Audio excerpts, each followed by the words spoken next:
Hypothermia prevention and management इस video में discuss करना है। शॉर्ट नोट्स में पूछा जा चुका है 2 बार। बहुत ही इम्पोर्टेंट क्वेश्चन है पीडियाट्रिक्स का। सबसे पहले हाइपोथर्मिया होता क्या है उसको एक बार देख लेंगे, क्लासिफिकेशन देख लेंगे, ठीक है। तो हाइपोथर्मिया नॉर्मल बॉडी टेम्परेचर जो है, एक्सिलरी टेम्परेचर मेज़र करते हैं 36.5 degree Celsius to 37.5 degree Celsius के बीच में होता है।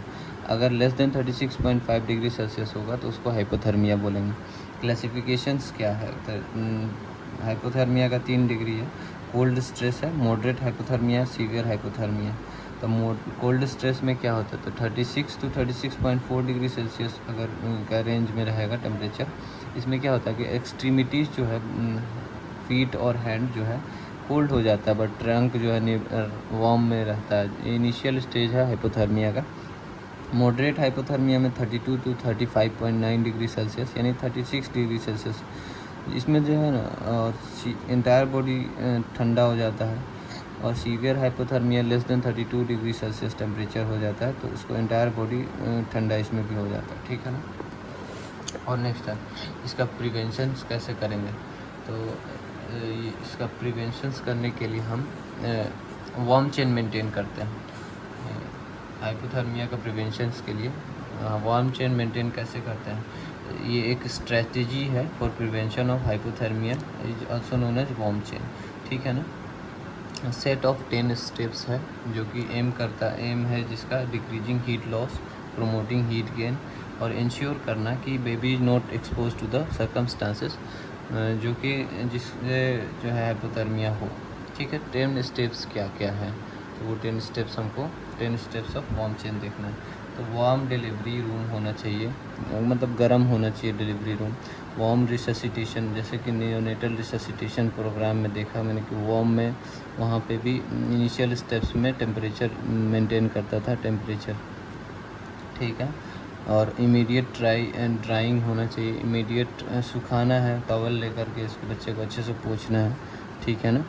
और cover skin to skin contact, kangaroo mother care देना है। अगर उसके बाद ब्रेस्ट फीडिंग करवाना है ताकि न्यूट्रिशनल रिक्वायरमेंट पूरा हो जाए। बाथिंग को पोस्टपोन करना है, बाथिंग नहीं करवाना जल्दी से, ठीक है ना। एप्रोप्रिएट क्लोथिंग, अच्छे से ड्रेसिंग करना है, कैप पहनाना है बच्चे को अच्छे से। मदर एंड बेबी टुगेदरनेस, मतलब एक साथ रखना है बच्चे और माँ को, ठीक है ना। बॉन्डिंग भी बढ़ेगा और इससे बच्चा जो है हाइपोथर्मिया में भी नहीं जाएगा, ठीक है। प्रोफेशनल अलर्टनेस होना चाहिए कि बच्चे सारे हेल्थ केयर को बताना है कि नहीं, इसको जो है ये हाइपोथर्मिया में नहीं जाना चाहिए, बच्चे को बचाना है हाइपोथर्मिया से, रिस्क फैक्टर है हाइपोथर्मिया के लिए, ठीक है। वार्म ट्रांसपोर्टेशन, ये वार्म ट्रांसपोर्टेशन को कैसे मेंटेन करके रखना है, गर्म ट्रांसपोर्टेशन रहना चाहिए, नहीं कि ठंडा नहीं लग जाए बीच में, ठीक है। तो ये 10 स्टेप्स को एक बार और लिख लेंगे कि वार्म डिलीवरी रूम होना चाहिए, वार्म रिससिटेशन होना चाहिए, इमीडिएट ड्राइंग होना चाहिए, स्किन टू स्किन कॉन्टैक्ट होना चाहिए, kangaroo mother care, breast feeding होना चाहिए, बाथिंग पोस्टपोन करना है, अप्रोप्रिएट क्लोथिंग करना है, मदर्स एंड बेबी टुगेदर एक साथ रखना है, प्रोफेशनल अलर्टनेस होना चाहिए और वार्म ट्रांसपोर्टेशन करना है। Bathing room should have berthing room, मतलब जहाँ बच्चा डिलीवरी हो रहा है वहाँ उस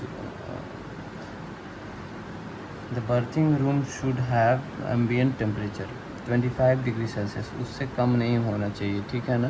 and should be free from drafts of air, keep Windows and doors close, मतलब जो है जितना भी विंडोज़ हैं, खिड़की और दरवाजे हैं, सबको बंद रहना चाहिए, हवा नहीं आना चाहिए, खुला हवा जो है रूम में, जिस रूम में डिलीवरी रूम है उसमें नहीं आना चाहिए, ठीक है ना। और डिलीवरी के बाद baby should be dried immediately, towel लेना है और बच्चे को इमीडिएटली ड्राई करना है। Put in skin to skin contact with on mother's abdomen, ठीक है ना। कंगारू मदर्स केयर, इसको अलग वीडियो में बात करेंगे। और warm covered by warm and dry linen, dry कपड़े से, गर्म और ड्राई सूखे कपड़े से इसको पोंछना है, कवर करना है। वेट जो भी भींगा हुआ टॉवल होगा उसको हटा देना है, डिस्कार्ड कर देना है। बेबी को अच्छे से कैप, सर पे एक टोपी लगाना है और कपड़ा अच्छे से एडिक्वेटली पहनाना है, जैसे कि multi layer thin light cloth होना चाहिए। जो सिंगल लेयर वुलन क्लॉथ से ज़्यादा बेहतर होता है मल्टी लेयर लाइट क्लॉथ्स, ठीक है ना। और कंगारू मदर केयर जो कि इफ़ेक्टिव वे है keep LBW low birth weight babies को वार्म रखने के लिए कंगारू मदर केयर एक इफ़ेक्टिव वे है। फ्रीक्वेंट ब्रेस्ट फीडिंग करवाना है, it's critical to provide energy to keep the baby warm. जो फ्रीक्वेंट ब्रेस्ट फीडिंग करवाना है। Bathing and weighing are postpone, मतलब बच्चे को वेट करना और नहलाना जो है पोस्टपोन करना है, उसको जल्दी नहीं करना है। एटलीस्ट 24 आवर्स तो करना ही नहीं। Term baby can be sponged after 24 hours, मतलब टर्म बेबी है जो मतलब 37 वीक्स ऑनवर्ड और 37 to 42 वीक्स के बीच का है, तो उसको 24 आवर्स इन समर के बाद ही नहलाते हैं, स्पॉन्ज से साफ़ करते हैं, ठीक है ना। लेकिन बाथिंग जो है, नहलाना जो है पोस्टपोन करना है विंटर्स में और सिक और LBW बेबीज़ में, लो बर्थ बेबीज़ में अनटिल अम्बिलिकल कॉर्ड फॉल्स, जब तक अम्बिलिकल कॉर्ड फॉल नहीं कर जाता, गिर नहीं जाता, end of the first week, मतलब end of the first week में इसको बाथिंग को, तब तक बाथिंग को पोस्टपोन करते रहना है। Dressing of the baby multiple layers, अभी बताया मैंने, multiple layers of the warm and light clothes use करना, ना कि सिंगल वूलन मोटा सा कपड़ा नहीं, सिंगल लेयर उतना प्रोटेक्टिव नहीं होता। मदर बेबी सेम बेड पे रखना, इसको को बेडिंग भी बोला जाता है, रूमिंग इन बोला जाता है। वार्म ट्रांसपोर्टेशन किस तरह से करना, तो वार्म ट्रांसपोर्टेशन जो ये weakest link in the warm chain है, विद ग्रेटेस्ट पॉसिबिलिटी, इसका मैक्सिमम चांसेस है कि सीवियर एंड अनडिटेक्टेड हाइपोथर्मिया हो सकता है। इसीलिए जो training of and awareness of health care providers, ये मस्ट है कि हेल्थ केयर प्रोवाइडर्स जो भी हैं उनका ट्रेनिंग होना चाहिए और उनको जनाना है कि जो है हाइपोथर्मिया होने का चांसेस है। इसीलिए ये वार्म जब ट्रांसपोर्टेशन करते हैं तो उस समय जो अच्छे से केयर करना है। और नेक्स्ट है प्रिवेंशन के लिए क्या क्या कर सकते हैं, तो इंक्यूबेटर्स यूज़ कर सकते हैं। इंक्यूबेटर्स क्या होता है, तो क्लोज चैम्बर होता है जो कि convection heat type of heat energy को देता है। ट्रांसपेरेंट एक्राइलिक केबिन होता है। Warm air circulating around the baby to keep the warm air circulate करता है बेबी के अराउंड, तो ताकि गर्म रखे बच्चे को। और ये क्या करता है, इनहिबिट करता है feedback system servo control that controls ambient temperature and thereby maintains the baby temperature in normal range, ठीक है। एक रेडियंट वार्मर है। रेडियंट वार्मर एक ओपन सिस्टम है जो कि radiation type of heat energy use करता है। Neonate lies in the crib, बहुत ठीक है। इसको जो दोनों मैकेनिज़्म जो सर्वो कंट्रोल मोड है, both used in servo control mode with the abdominal skin temperature maintained at 36.5 degrees Celsius to 37 degrees Celsius depending on the birth weight of the neonate। Management और कैसे करना है, एक तो prevention अभी तक बताया मैंने, ये 10 स्टेप्स था उसमें प्रिवेंशन करने के लिए। लेकिन मैनेजमेंट में मोर मेथड्स फॉर टेम्परेचर, सिमिलर भी मैनेजमेंट भी होता है। Methods for temperature maintenance include skin to skin contact like KMC, kangaroo mother care, warm room होना चाहिए, रेडियंट वार्मर्स होना चाहिए, इंक्यूबेटर्स होना चाहिए। और एम्बियंट टेम्परेचर को बढ़ाना है, use of hot air blowers use करके 200 वाट बल्ब यूज़ किया जा सकता है, रूम हीटर भी यूज़ किया जा सकता है, ठीक है।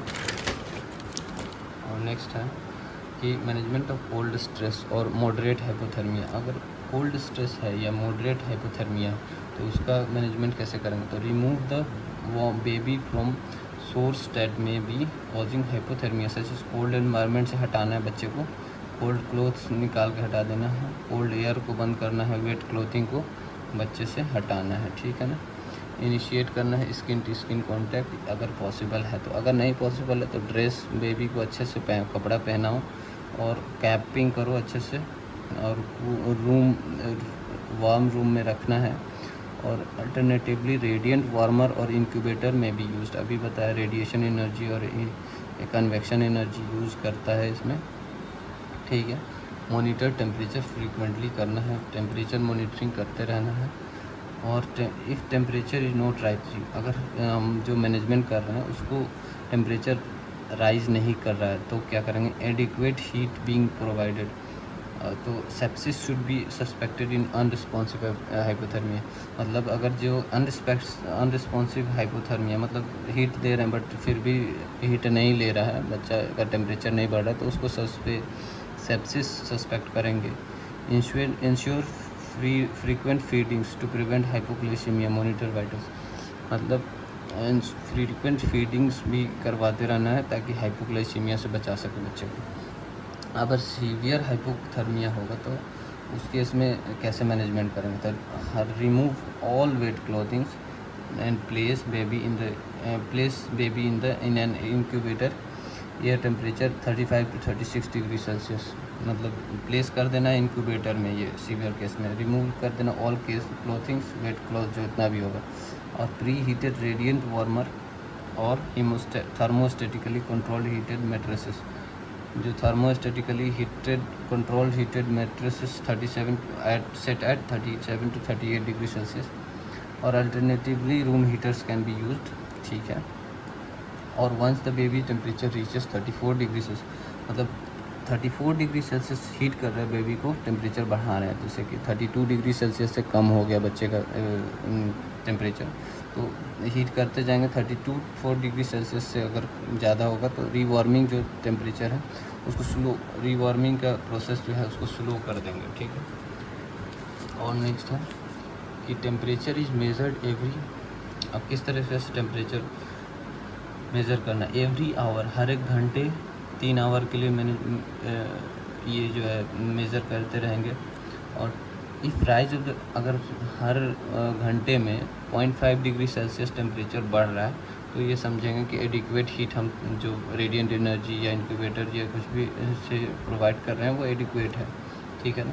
टेम्परेचर मेजरमेंट कंटिन्यू करेंगे 2 आवर अंटिल, मतलब जब तक नॉर्मल बॉडी टेम्परेचर अटेंड नहीं हो जाता तब 2 आवर्ली कंटिन्यूअस टेम्परेचर मैनेजमेंट करते रहेंगे। और उसके बाद 12 घंटा तक 3 आवर्ली मैनेजमेंट मॉनिटर करते रहेंगे। ऑक्सीजन सप्लीमेंटेशन देंगे, एम्पिरिकल एंटीबायोटिक देंगे, सेनिलाइन और बोलस देंगे। इफ़ शॉक प्रेजेंट होगा, IV डेक्सट्रोज प्लस विटामिन के एगोनिस्ट देंगे। मॉनिटर वाइटल्स मॉनिटर करते रहेंगे। न्यूबॉर्न बेबीज़ जो है प्रोन टू हाइपोथर्मिया होते हैं, क्यों? They have poor heat regulating mechanisms, ठीक है ना। और जनरली प्री टर्म बेबीज़ जो है ना वो उसमें जो है प्री टर्म बेबीज़ जो है ज़्यादा प्रोन टू हाइपोथर्मिया होते हैं। और इंट्रायूटेराइन लाइफ में फीटल टेम्परेचर जो है 0.5 डिग्री सेल्सियस जो है हायर होता है मेटरनल टेम्परेचर से। मेटाबॉलिक रिएक्शंस अपना चलते रहता है फीटस के अंदर में, जिसकी वजह से हीट जनरेट होता है। और लो बर्थ वेट बेबीज़ जो हैं एडिशनल फैक्टर्स है that contribute to heat loss. क्या क्या है लो बर्थ वेट बेबीज़ के साथ, यानी प्री टर्म बेबीज़ होगा या IUGR बेबीज़ होगा जिसकी वजह से लो बर्थ वेट बेबीज़ होगा, तो उसमें पुअर इंसुलेशन होगा due to lower subcutaneous fat कम है, डिक्रीज ब्राउन फैट है, मोर परमिएबल स्किन है, larger surface area than term babies है, क्योंकि इसका हेड बहुत बड़ा होता है लो बर्थ वेट बेबीज़ का।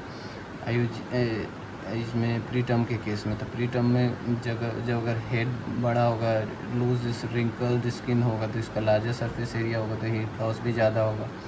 और इसका पूरा फिजियोलॉजिकल रिस्पॉन्स टू हाइपोथर्मिया भी होगा, इसमें ब्राउन फैट कम होगा, तो जिसकी वजह से early exhaustion of metabolic stores like glucose भी जल्दी ख़त्म हो जाएगा। इस सब कारणों की वजह से जो है बॉडी टेम्परेचर जल्दी डाउन होने के चांसेस है लो बर्थ वेट बेबीज़।